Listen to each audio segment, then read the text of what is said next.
Hey my YouTube family, कैसे हैं आप सब। आई होप आप सब अच्छे होंगे, घर में स्वस्थ होंगे। चलिए कहानी को आगे बढ़ाते हैं। आर के रुद्र और किट्टू की कहानी को। नील ने नोटिस किया कि कात्यायनी रुद्र के कमरे में ना जाकर किसी दूसरे के कमरे में जा रही थी। यह देखकर नील समझ गया कि रुद्र और किट्टू के बीच फिजिकल रिलेशनशिप नहीं है। अगले दिन किट्टू उठी और फिर से सभी काम करने लगी और फिर नील और रुद्र को नाश्ता करवाया। फिर वह रुद्र को शूज पहनाने लगी। जब किट्टू रुद्र को सॉक्स पहना रही थी तो उसका नाखून रुद्र के पैर पर लग गया और उससे हल्का हल्का खून आने लगा। किट्टू ने बिना देरी किए अपने होठ रुद्र के पैर पर रख दिए ताकि रुद्र को दर्द ना हो। जैसे ही किट्टू के होठों ने रुद्र के पैरों को छुआ, उसकी बॉडी में हलचल होने लगी। किट्टू ने थोड़ी देर बाद अपने होठ रुद्र के पैर से हटा लिया और फिर जल्दी से कमरे में जाकर एक क्रीम लेकर आई और उस क्रीम को रुद्र के पैर पर लगाकर उसे सूज पहना दिया। रुद्र यह सब देख रहा था और महसूस भी कर रहा था। रुद्र ने मन ही मन कहा, क्या किट्टू की अच्छाई मेरी बुराई पर भारी पड़ रही है? क्या मैं इसके लिए कुछ फील करने लगा हूँ? नहीं, मैं इसके लिए कुछ भी फील नहीं कर सकता। इसके बाप की वजह से मैंने और मेरी फैमिली ने बहुत कुछ सहा है, इसलिए मैं इसे पसंद नहीं कर सकता। इसे अपने बाप के पास वापस जाना ही होगा। रुद्र बिना किट्टू की तरफ देखे वहां से चला गया। वहीं यह सब नील देख रहा था। ये सब देखकर नील ने अपने मन में कहा, किट्टू बहुत अच्छी है। वो रुद्र का टॉर्चर सहती है और रुद्र उसे प्यार से देखता भी नहीं है। नील ने नोटिस किया कि किट्टू सारा दिन काम करती थी। गार्डन की सफाई, घर की सफाई, इतना बड़ा फार्म हाउस वह अकेले साफ करती थी। जहाँ 4 नौकर लगते थे वहाँ वो अकेले उस काम को करती थी। नील को किट्टू पर बहुत तरस आता था, पर वह कुछ कर नहीं सकता था। वह बस किट्टू को काम करते हुए देख सकता था। रुद्र ने नील से स्ट्रिक्टली कहा था कि वह किट्टू की हेल्प नहीं करेगा, चाहे वह मर ही रही हो या किसी परेशानी में हो। वो कभी भी किट्टू के करीब नहीं जाएगा और ना ही उसकी मदद करेगा। इसलिए नील किट्टू से ना ही बात करता था और ना ही उसकी कोई हेल्प करता था। और फिर देखते देखते पूरा 1 महीना ऐसे ही बीत गया। इस बीच रुद्र ने दादा दादी ने रुद्र को कई बार किट्टू को लेकर घर आने के लिए कहा, पर रुद्र हर बार टाल देता था। किट्टू अपने शरीर से जरूरत से ज्यादा काम करती थी। किट्टू धीरे धीरे कमजोर होने लगी थी, लेकिन रुद्र को इस बात का कोई फर्क नहीं पड़ता था। किट्टू सारा काम इतने अच्छे से करती कि रुद्रांश को उसके काम में कमी निकालने का मौका ही नहीं मिलता था। एक दिन जब रुद्र शाम को ऑफिस से फार्म हाउस आया, उसने नील और किट्टू को गार्डन में एक साथ खड़े देखा। वो दोनों एक दूसरे से पानी का पाइप छीन रहे थे और किट्टू थोड़ा मुस्कुरा भी रही थी। रुद्र ने शादी के बाद पहली बार किट्टू को मुस्कुराते हुए देखा था। रुद्र तो एक सेकंड के लिए उसकी मुस्कुराहट में खो सा गया था, लेकिन अगले ही पल उसे गुस्सा आ गया और फिर रुद्र बिना कुछ सोचे समझे उसके पास गया और किट्टू को एक चाटा मार दिया और गुस्से में नील की तरफ देखा और उसे घूरते हुए कहा, तुम मेरे बॉडीगार्ड हो तो बॉडीगार्ड बनकर रहो, और अगर तुम अब से मेरी बीवी के आसपास नजर आए तो तुम्हारे लिए अच्छा नहीं होगा। नील रुद्र को कुछ बताना चाहता था, लेकिन रुद्र की बात सुनकर उसने अपनी नजरें नीचे कर ली और वह चुपचाप गार्डन के दूसरी तरफ चला गया। रुद्र ने गुस्से में किट्टू की बाजुओं को पकड़कर उसे उठाया और लगभग घसीटते हुए हॉल में लेकर आया। फिर उसने किट्टू को धकेलते हुए कहा, मैंने तुम्हें मुंह नहीं लगाया तो तुम नील को बहकाने लगी। यह सुनकर किट्टू ने रोते हुए ना में सर हिला दिया। उसके बाद रुद्र ने गुस्से में कहा, मेरे जूते उतारो। किट्टू ने बिना कुछ कहे चुपचाप रुद्र के जूते उतार दिए। किट्टू अपने आंसू कंट्रोल कर रही थी, पर फिर भी उसके आंसू रुकने का नाम नहीं ले रहे थे। फिर रुद्र ने गुस्से में किट्टू के बालों को पकड़ लिया और उसे उठाते हुए कहा, तुम्हारी औकात एक नौकर से ज्यादा नहीं है और आज के बाद तुम मुझे नील के पास आस-पास भी मत दिखना। इतना कहकर रुद्र चला गया। रात को किट्टू ने डिनर तैयार किया। नील और रुद्र दोनों डाइनिंग टेबल पर बैठ गए। नील ने अपनी प्लेट लेकर उसमें खाना सर्व किया और गार्डन में चला गया। रुद्र ने भी उसे नहीं रोका। किट्टू ने भी अपना खाना सर्व किया और किचन में चली गई। तीनों ने अलग अलग खाना खाया और फिर अपने अपने कमरे में चले गए। किट्टू अपने कमरे में जाकर रोने लगी और फ्लैशबैक में जाकर वो सोचने लगी। किट्टू और रुद्र की शादी से पहले सोमनाथ गुस्से में किट्टू से बोले, किट्टू, रुद्र तुमसे शादी प्यार करने के लिए नहीं कर रहा। वो अपना सारा गुस्सा तुम पर निकालेगा। अगर तुमने उसकी बात नहीं मानी या कोई गलती की तो वो तुम्हें यहाँ छोड़ देगा। तभी सोमनाथ की बीवी शांता ने किट्टू की कलाई को मोड़ते हुए कहा, और अगर रुद्र ने तुम्हें यहाँ छोड़ दिया तो मैं तुम्हारी हालत मौत से भी ज्यादा बदतर कर दूंगी। फिर सोमनाथ जी भी गुस्से में बोले, रुद्र को मौका मत देना कि वो तुम्हें यहाँ छोड़कर चला जाए, क्योंकि अगर तुम यहाँ आई तो मैं भी तुम्हें इस घर में नहीं रखूंगा। Flashback and.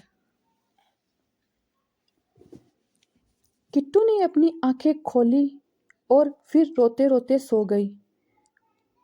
आज रात रुद्र को भी नींद नहीं आ रही थी। उसे पता था कि उसने किट्टू के साथ गलत किया है। वो बेचैन हो रहा था। फिर वो उठा और किट्टू के कमरे में चला गया। रुद्र ने देखा तो किट्टू सोते हुए भी सुबक रही थी। चाटे का निशान अब भी उसके गाल पर था। रुद्र मन ही मन खुद से उदास होकर बोला, चली क्यों नहीं जाती तुम इस नरक से? क्यों मुझे डेविल बनने पर मजबूर कर रही हो? मैं तुम्हें अपने बदले की आग में झोंक दूंगा और तुम पर बिल्कुल तरस नहीं आएगा और तुम मेरा टॉर्चर सह नहीं पाओगी। मर जाओगी तुम किट्टू। फिर उसने किट्टू को ब्लैंकेट से कवर किया और ना चाहते हुए भी उसके थप्पड़ वाले गाल को किस करके अपने कमरे में आ गया। देखते देखते एक हफ्ता बीत गया। एक हफ्ते बाद आज रात रुद्र जब घर आया उसके साथ एक लड़की भी थी। रुद्र उसे कमर से पकड़े हुए था और वो दिखने में बहुत सुंदर थी। उसने वेस्टर्न ड्रेस पहनी हुई थी। रुद्र उसे लेकर घर के अंदर आया और आते ही किट्टू को आवाज लगाई, किट्टू, किट्टू, बाहर आओ। किट्टू किचन में काम कर रही थी। वो रुद्र की आवाज सुनकर अपने एक हाथ में एक कपड़े से पोंछते हुए बाहर आई। रुद्र ने जानबूझकर किट्टू को जलाने के लिए कहा, किट्टू, इससे मिलो, ये है सोनम पटेल, मेरी होने वाली बीवी। तुमसे तलाक लेने के बाद मैं सोनम से शादी करूंगा और आज से ये भी यहीं रहेगी। बेचारी किट्टू को पहले ही परेशानी झेलनी पड़ रही थी और अब रुद्र ने उसके ऊपर एक बड़ा सा पत्थर रख दिया था। किट्टू ने उस लड़की को देखा और फिर रुद्र को देखा। किट्टू की आंखों में आंसू आने लगे, पर उसने अपनी आंख साफ की और चुपचाप किचन में चली गई। वहीं जब रुद्र अपने कमरे में आया तो उसने गुस्से में अपने हाथ को सीधा मिरर में दे मारा, जिसकी वजह से उसके हाथ से खून बहने लगा। रुद्र ने टूटे हुए कांच को देखकर गुस्से में कहा, किस मिट्टी की बनी है यह लड़की? कितना टॉर्चर सह रही है, वो भी बिना किसी शिकायत के। किट्टू, अगर तुम इतनी मासूम होकर भी हार नहीं मानोगी तो मैं एक डेविल होकर हार कैसे मान सकता हूँ? आखिर मैं भी देखता हूँ तुम कब तक नहीं टूटती हो। नीचे सोनम पूरे फार्म हाउस को देख रही थी, पर उसकी नज़र बार बार नील पर जा रही थी। नील उसके बिहेवियर से समझ गया था कि वो लड़की कुछ ठीक नहीं है। शाम को जब सोनम और रुद्र डाइनिंग टेबल पर बैठकर खाना खाने बैठे तभी बाहर से नील और निहाल बातें करते हुए आए। रुद्र ने निहाल को देखकर कहा, अरे निहाल, तू यहाँ, तू कब आया? निहाल ने कहा, हाँ यार, अभी आया हूँ। बहुत दिन हो गए किट्टू भाभी के हाथ का कुछ नहीं खाया, तो सोचा उससे मिल भी लूंगा और तुम सबके साथ खाना भी खा लूंगा। यह कहकर निहाल डाइनिंग टेबल पर बैठ गया। तभी नील ने अपना खाना सर्व किया और बाहर जाने लगा। निहाल को यह थोड़ा अजीब लगा। निहाल ने नील को रोकते हुए पूछा, तुम बाहर खाना खाओगे?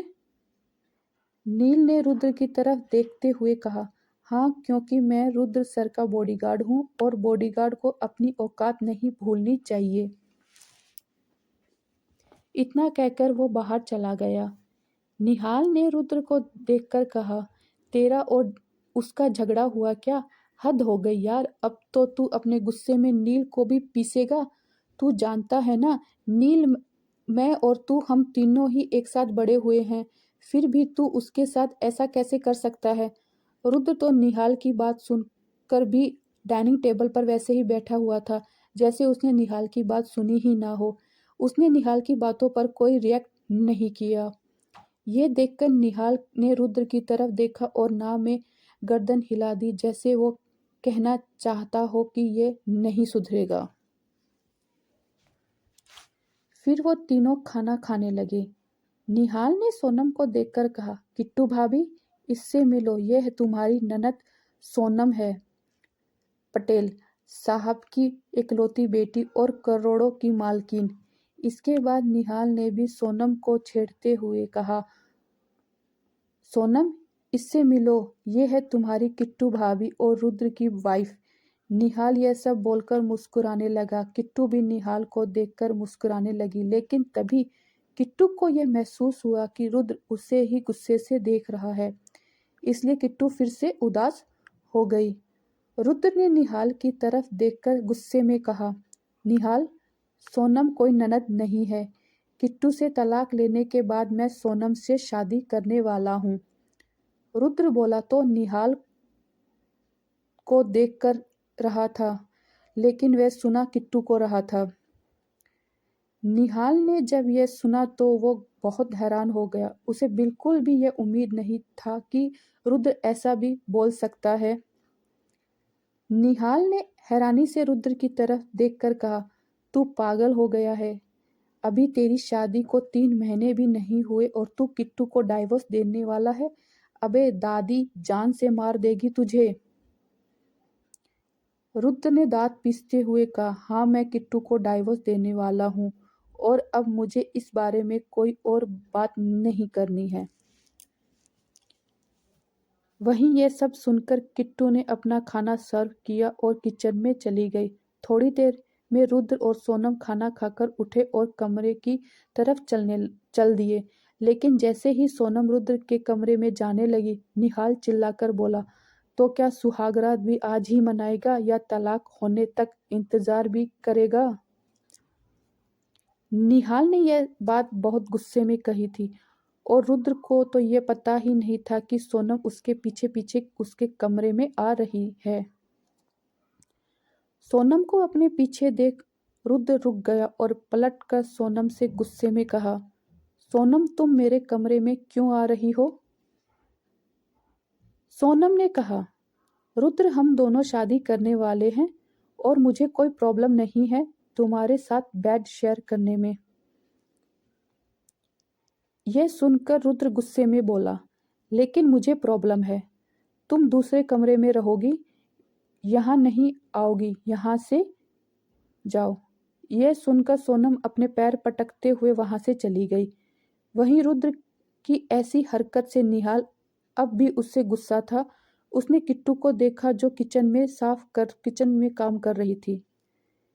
निहाल किट्टू के पास गया और उसे बोला, किट्टू भाभी, तुम यह सब देख कैसे रही हो? कम से कम रुद्र से पूछो तो सही, वो तुम्हें तलाक क्यों देना चाहता है। अपने सवालों के जवाब पूछना तुम्हारा हक है। लेकिन किट्टू तो जैसे निहाल की बात सुनी ही नहीं रही थी। वह चुपचाप अपना काम कर रही थी। निहाल ने फिर से किट्टू को कहा, किट्टू भाभी, एक बार मेरी तरफ देखो तो सही। किट्टू ने अपनी आंखें उठाकर निहाल को देखा तो उसकी आंखों में बेशुमार आंसू थे। निहाल किट्टू को इस हालत में देखकर कुछ नहीं बोल पाया और चुपचाप वहां से चला गया।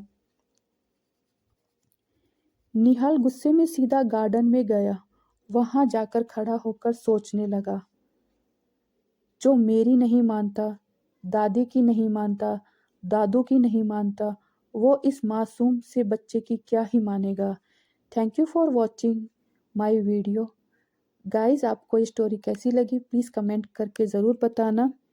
मैं ये स्टोरी को आगे बढ़ाऊँ या नहीं।